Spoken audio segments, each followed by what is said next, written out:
What's up, Birch Babes? I'm Brittany. And I'm Stevie. And it's a beautiful day to branch out. And listen to our podcast, Willow and Birch After Hours. Welcome in, you guys. Hi. It's good to have you again.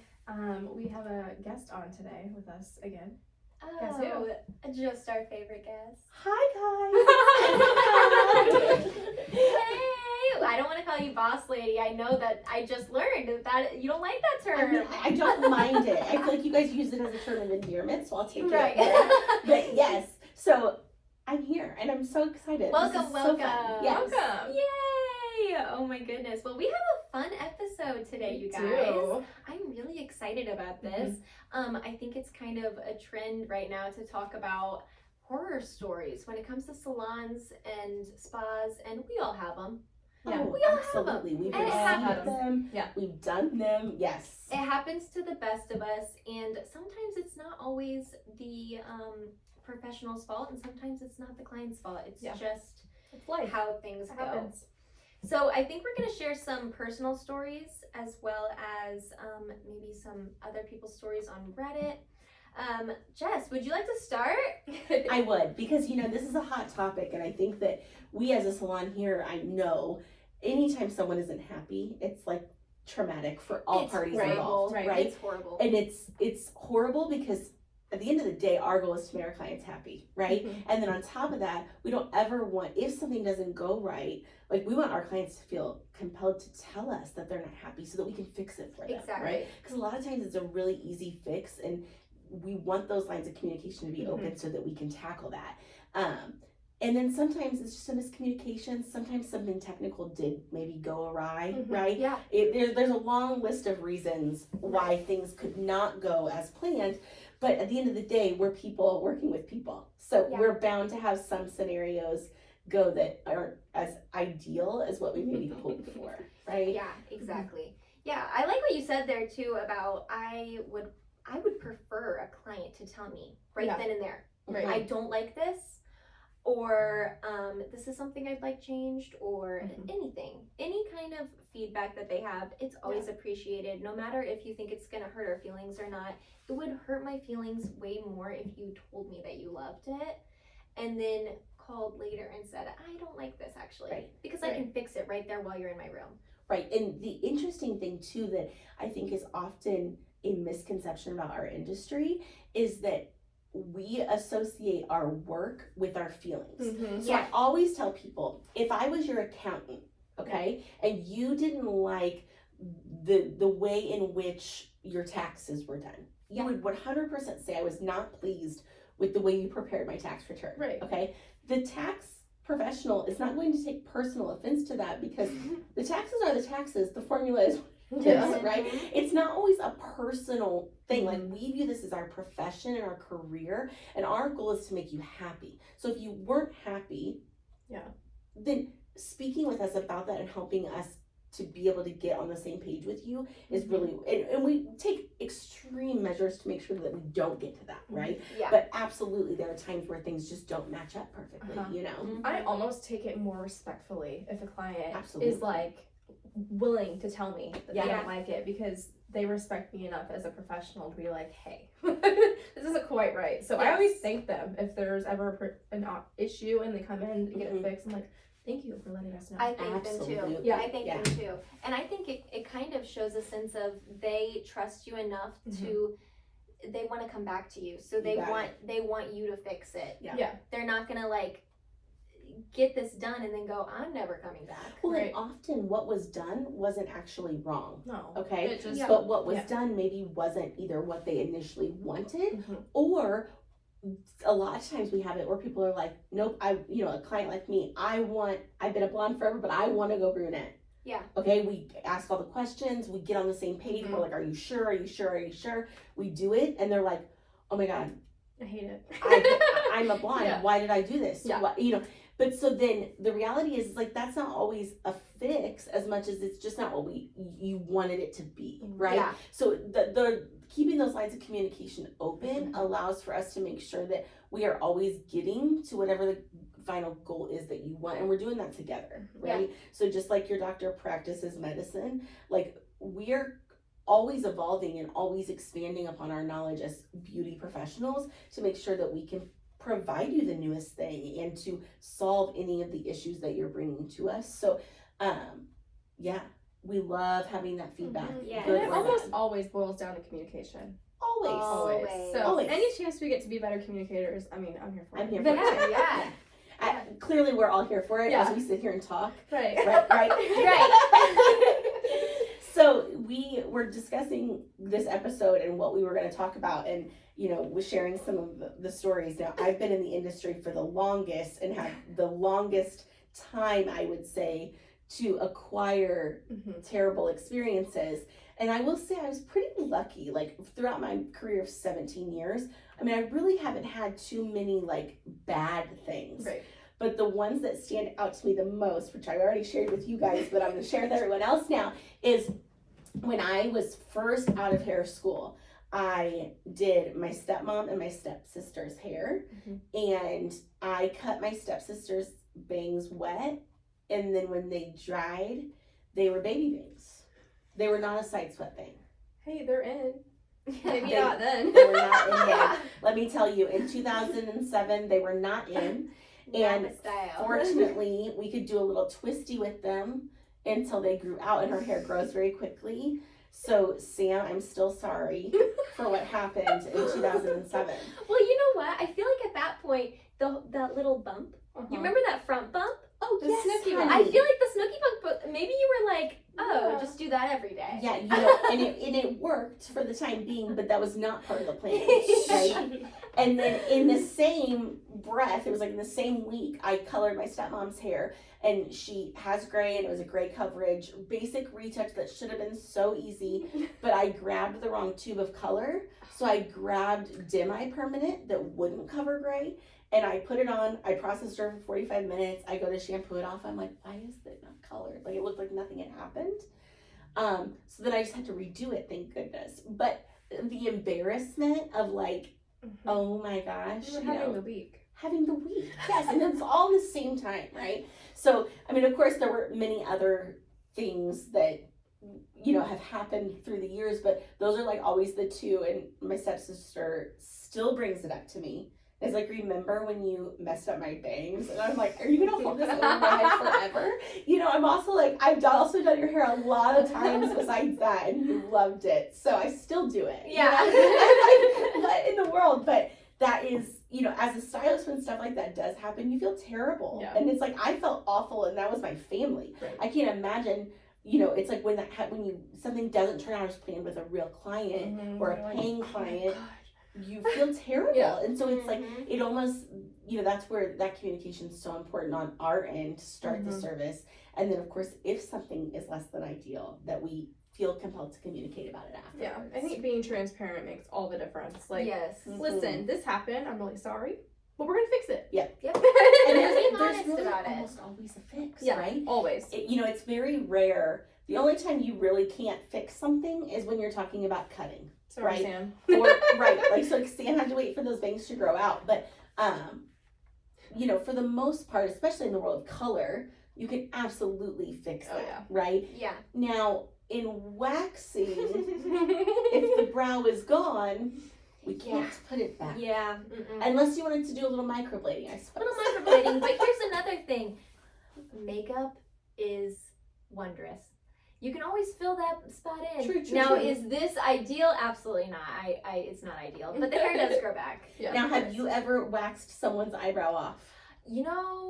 I haven't waxed someone's eyebrow off, but it is very easy, and I see this done a lot, to over trim, and I have done that. But here's the thing, hindsight is 20/20, right? Right. We see now, you have to have these mistakes to like look at it now and be like, I'll never do that again. Well, that's how you grow, Yeah, exactly. right? You have Absolutely. to have these mistakes. So of course I trimmed the tail a little bit too short, and then it just gave this appearance of no tail. Right. Because it's like, oh, you needed that. You needed those little hairs. Yeah. So whenever you're tweezing and you're trimming the brows, you have to be so careful which brows you're taking away, or which little hair you're taking away. Right. Because just the one can make the biggest difference. Yeah, in the isn't world. that insane that little tiny hairs that are that small, 1 to 2 hairs can make such a drastic difference. Yep, it's the brow shaping of it. Right. Mm-hmm. Now, have you guys ever had a traumatic hair experience? I've never received one as a client. Like, my services were always successful, I would say. But have you guys ever had anything crazy? Oh, I definitely have. I have not. Yeah, you said this was you've never really this had was anything. like when I started working here was the first time I ever colored my hair. I was not allowed before that. So I really didn't have a bad experience ever. Wow. Yeah, I definitely did. My first time ever going to a salon to get my hair colored. Everybody makes mistakes. I will not name where it was, but I didn't know this wasn't normal because I have no idea about hair. Right. So she's doing these things on me, and I think, well, she knows what she's doing. So this was when the ombre hair was really in, and I had virgin hair. My natural hair is brown, and I wanted that really like dark root, and it to just go gradually blonder until the ends were like this impossible to get to white blonde. Absolutely. Yeah. So I came in with this impossible picture, and she was like, yes, I will do this for you. Like, I can do this immediately. Looking back, I'm like, whoa, there's no way you could do this. But so what she did was, my hair, by the way, was down to my bosom. Okay, it was down there. She put my hair in 3 ponytails, 3 low ponytails. Okay, now, it's so funny. Okay, so for those of you who are listening, if you can visualize this, we are currently gasping. So the hair people, The Brittany and silence is so loud. Yeah. Okay, so 3 ponytails three to start a ponytails, color 2 service. in front here, and then 1 in the back here. She takes a brown color, a really rich chocolate brown color, and paints it on the top, and then takes bleach and just starts running it through the ponytails. Wait a minute. So there were no sections. No sections. Just right on top. There are three ponytailed sections. Okay. No other. Yeah. Okay. So the ponytails made a nice crisp line in my Sure hair. did. So at the top to my base of my neck was this really beautiful brown color, and then it was orange. Just dropped to an orange. No blending, no nothing, no blonde either. I mean, it was just this nice ginger color. So I had two-tone hair, and I could not speak up.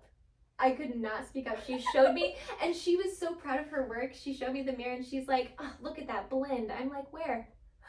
What blend? I'm looking around like, what are you talking about? Oh my gosh, yeah. I couldn't say anything. I was like, I love it so much. It looks so good.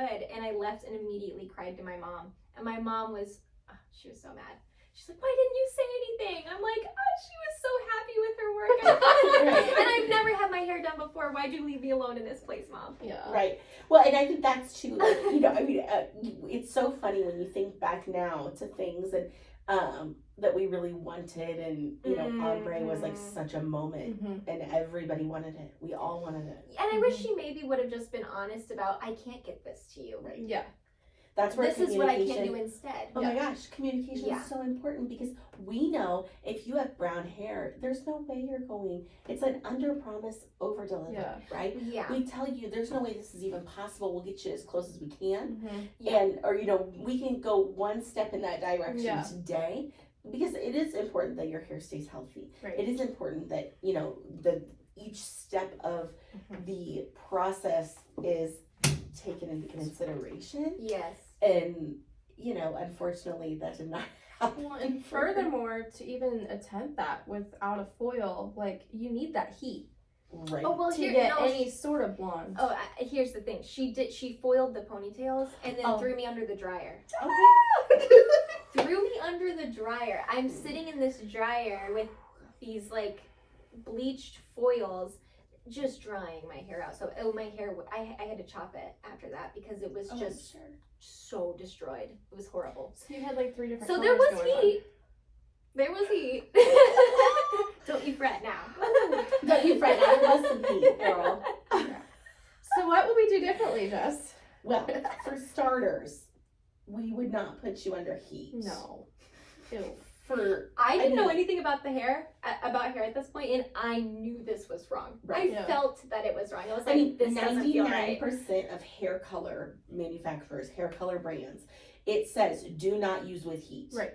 Right? Now, there are brief circumstances where we will utilize heat to help push a service forward, right? So perhaps you're breaking through existing color, or you have somebody who just has very resistant hair and needs a little budge. But we've never, in the history of Willow Birch Salon, processed someone's entire color service under heat. No.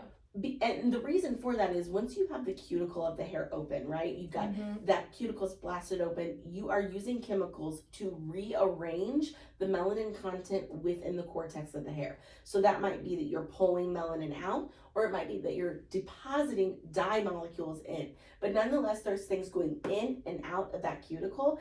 And when you add heat to it, all you're doing is either speeding it up or like expanding on it, right? Yeah, it's like making it, you're rushing it, you're blasting it open. And at the end of the day, it's not good for the hair, the health of the hair, to have that happen, right? So can it aid as a tool when used in moderation and in a way that you are very knowledgeable about the person's hair, the texture of it, the porosity of it, the health of it, all those things come into play when we pop you under the dryer for a few minutes, right? And then, what we do to our own hair, we don't care if it's damaging 90% of the time. We're in a hurry, we're in between people, we got to get this done. But for a client, that would have been the biggest red flag for me, right? And then as far as the application, there's a million ways to do things that are right. So, people will often say, well, how would you do it? And I could tell you 10 different ways to achieve that result based on your preference, what your skill set is. So that really is always kind of unique to the stylist and what their specialties are. Some stylists love doing balayage. They love painting hair. Some stylists only want to use foils. So there's no right or wrong. It's truly about what works best for the stylist, but just making sure that the communication's open and managing the expectation. Yeah, I definitely would have never told you that you were going to be blonde that day. Yeah. Because you would not be white blonde in one foil. I don't care who you are. Now, if you perhaps lift great, all the better, but I would never say, yep, we're going to get there today, if I know that there's even a slight chance that you might not. For sure. Yeah, and from the client side as well, I see a lot of hairstylists talking about like how it annoys them that a client will come in like brown or super dark and then they want this blonde, but the client doesn't know that you can't do that. Yeah, and it's our job to communicate it. Exactly. Yeah, it's our job to educate them, and it's often interesting to me when social media is a great culprit of this, and a lot of service providers talk about how they're so annoyed by things that clients will say or clients will do. And the reality is that clients aren't annoying to us. No. Yeah. You asking questions is how we know what you need to know. Us explaining to you what's going to happen is part of our job, right? Yeah. So you wanting something that you saw on a TikTok isn't a bad thing. No. You seeing pictures on Pinterest, great. Those give us great inspiration and great ideas for where you're wanting to go. Now, what's important is that us as professionals and service providers, that we explain to you what that process is going to look like, because it's rarely a one-stop shop when you're looking at something that's a total transformation like that. Yeah. So that I think is where it's important. It's not that you can't have it. It just may take time. I remember there was a period of time where Khloe Kardashian had very, very dark hair, and she went to a blonde that was actually very similar to yours, Stevie. She ended up cutting it all off through the transition. And it showed, I'm sure if you Google Khloe Kardashian hair color change, it showed all the stages that her hair went through to get it blonde, and then how much she was cutting in order to achieve that. And the reality is that when you want to have a drastic hair color change, your hair can only withstand so much. So we are going to take it as slow as possible to ensure that the health of your hair comes first, and we keep it intact on that journey to get you there. Right. It's like you might get there, but you might not have any hair left. So which would you rather? Exactly. It's our job to communicate that. You got it. Yeah. For sure. For sure. So we talked about crazy hair things. What about skin things? Has anybody had a weird skin experience? Or what was the one Reddit that was about, we were looking up some kind of funny topics to discuss? You had one? Yeah, do you want to share this? I screenshotted it. Yeah, that gave me a laugh right there. Okay, so it says, my mother's friend told her to use sandpaper on her face to get rid of the wrinkles. You can imagine my reaction to that. So for those of you who can't see Stevie right now, her eyes are as big as saucers, and her jaw is basically hitting her lap because she can't even fathom. So sandpaper, that's a choice. Sandpaper, something that you would use on drywall. Yeah, no, please do not use sandpaper or any kind of anything like that that's for a house or a household item. Don't do that on your face. If you want an exfoliation, there are so many better options. Also for wrinkles, that's very interesting. I think if you're trying to get rid of wrinkles, hydration is where you need to go first. Exfoliation is great, but you really need to hydrate the skin. Also SPF, because the number one, I think 90% of aging is due to the sun, which is crazy. Wow. Yeah. 90% of aging. So that's why SPF is so important to everybody. And I think hydration is important because you have to think, like, if you are, if you have a piece of leather, okay, and you let it sit out with no moisture, you notice how it looks, right? It looks like leather. Now with the skin, it's the exact same. So you have to keep it hydrated. You have to let your skin like drink up those products just so that it's smoothing out those wrinkles. Wrinkles are something that happens no matter what, and you can't turn back the hands of time. That's what Botox is for. And which we love, you know what? Absolutely. Botox is fine. Fully support. Yeah, fully support Botox, and I will be partaking in the future. Same. So, but hydration is key, and SPF is key as well for anti-aging. Exfoliation too, but there's so many better options than sandpaper, so you'll want to use... said that so nicely. So many other options, but yeah, sandpaper. let's not try that. I think a manual exfoliation is great, but I also prefer a chemical exfoliation. So something like the pineapple enzyme with a BHA, AHA. Those are going to do great because you don't have to do the manual exfoliation. You don't have to worry about any kind of like little tears in the skin, especially if you have sensitive skin. And it's just doing the work for you. It's great. And it's not sandpaper. It's not hurting your skin. The quote of the day is Stevie saying, "That's a choice." It's a choice.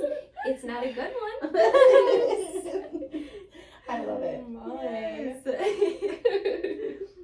Do you have any experiences on Reddit that you want to share? Yeah, so the one that I found interesting was very similar to yours. It says, my natural hair is light brown, and she wanted to go from light brown to blonde. She knew it didn't need a ton of bleaching to do that since her hair was already so light. What she ended up getting was an orange stripe on the bottom half of the hair with flecks of orange near the roots because the bleach was like splattered there. I think they're from a different country. She was charged $10,000 for the monstrosity, she says. $10,000? They told me to come back the next day so they could fix it. So I went and asked them to do an all over dark brown so I can just be done with it. The guy insisted that he could blend the orange and took the darkest brown possible and tried to paint over the line. He splattered that on the bleach parts as well, so now the parts of the light hair looked like polka dots. So they had done a deep conditioning treatment the first time they went, and so the next time she went to get it fixed again, she said, "Shampoo me please, so that this color, sticks," and they wouldn't do that either. So she just ended up with patchy, dry, orange hair. Well, I would like to start by saying, for $10,000, You can be here every day for an entire month, and we will help you with any beauty need that you need. Thank you. I'm like, Oh 10,000. $10,000 is insane. But depending on where they're at, I suppose it Yeah. could be a different. It's still no. Genovia? I don't know. The Princess of Genovia. Yeah. Right. So I think that if Yeah. number one, we'll pretend that we don't know that that's what she spent on this, because that's absolutely insane. Mhm. But let's just say that she was charged a normal rate. At the end of the day, clearly things were not done Yeah. properly. Yeah. Right? So either the knowledge wasn't there, the communication wasn't there. It sounds like all of the things just weren't quite there. Yeah. Right. I mean, we've all had bleeders when we do highlights every now and then, but Yeah. you own it. And it sounded like he tried to do what we would call like a root tap to like Right. blend out Blend it any out. harsh lines. But then what ended up happening was then that got on the ends. So then she had spots up here, spots down here, and just an overall not pretty color. Right. So how would you fix this? Honestly, there's nothing that a good highlight low light can't fix. I would True. go through and I would highlight that. low light and I would melt her root and I would tone her ends to one pretty color. That way she had an overall even pretty tone. Okay. Yeah, and I mean, of course, like she even asked for the option of just simply going dark everywhere is always an option to fix things as well. Yeah. It just depends on what is the end goal, right? So if what you're Yeah. looking for is something that is just not achievable, then we have to attack Yeah. it from, okay, what is achievable? Mhm. What are the options here? Right. And we get corrections a lot where people come in and they weren't happy from a previous stylist or salon, and you know, we've always been very on purpose about the fact to never knock what someone else did, Mhm. Yeah. because it is kind of, you know, like the beauty industry, I think, has had a bad rep for life Mhm. of like beating each other up, right? Yeah. Like, well, we're Cattiness. better than them, or and I Mhm. hate that. I always Mhm. hated it, and so it's like there's no reason for it. Like maybe they weren't the right fit for you, but it doesn't mean that they're a bad. Right. And a lot of times we can Hairdresser. always see what the stylist was trying to do. Yes. Like again, with that dark color at her root, that stylist was trying to blend. Right. It just didn't, there was a disconnect somewhere. Yeah. Absolutely. But right Yeah. train of thought for sure. Yeah, and so when we tackle those things, especially when those corrections come in, our goal is to help get you to where you want to be, or present to you the options of where you can go from Right. here, right? Yeah. And that's always what it is about, and making sure that we can get you somewhere that you're happy with it. Yeah. Yeah. For sure. Yeah, I think nothing makes me more uncomfortable than if a client comes in and tells me just nonstop about bad things that their previous esthetician Yeah. has done. It's awful. Yeah. I hate it. I don't know if they think that I would like to hear that thing Mhm. to Well, make I me feel think- better. But I think I don't that like it. for years, hairdressers, service providers, That's the thing. that's what they did, was Yes. gossip about people, and that's just so not our culture here. It's not. So it is hard, and it's not that you can't share with us maybe something that scarred you or something that you Mhm. very much firmly Yes. do not want to happen. But it is kind of a weird feeling for us, because I think that we very much view ourselves as professionals and want to make sure that we are providing a professional service. Yeah. And that doesn't mean gossiping about other people, because Yes. what we care about is you in our chair or in our treatment room, Mhm. and how can we make you feel amazing right now, Yeah. Mm-hmm. right? Yeah. I always try and give the client what I think their previous service provider's perspective was too. Like, Yeah. oh well, Same. maybe this is what happened. Mhm. I think this is what she was trying to do. Absolutely. Always. I just don't like Mhm. the What goes around comes around. And if Yes. you're gonna sit here and trash talk the next person, Yes. like you're next. So Absolutely. I don't agree with that at all. Exactly. Putting out good vibes into the world, then that's Yeah. what we get back, Good right? vibes, Yes. Yes. Absolutely. Perfect. Okay, any other ones we want to share today? I think we covered them all. I think we did, What a fun yeah. episode. Very much so. Yeah. Yeah, hopefully we'll have more, and if you guys have experiences, please Yeah. share Send them with them our in. Send them socials. in. We can give you our opinion or just our reaction if you Yeah, want. ask the pros. Yeah. Yeah. That's the pros. Absolutely. Thanks for joining us, Jess. Oh my gosh, thank How you guys fun. for having me. I love this. I'll come be a guest anytime. It's so much fun. Yes. This was, and it's fun seeing your perspective too, because you have so much knowledge under your belt, so much. Lots of experiences. Just hearing your side of things. Yeah. Thank you. Awesome.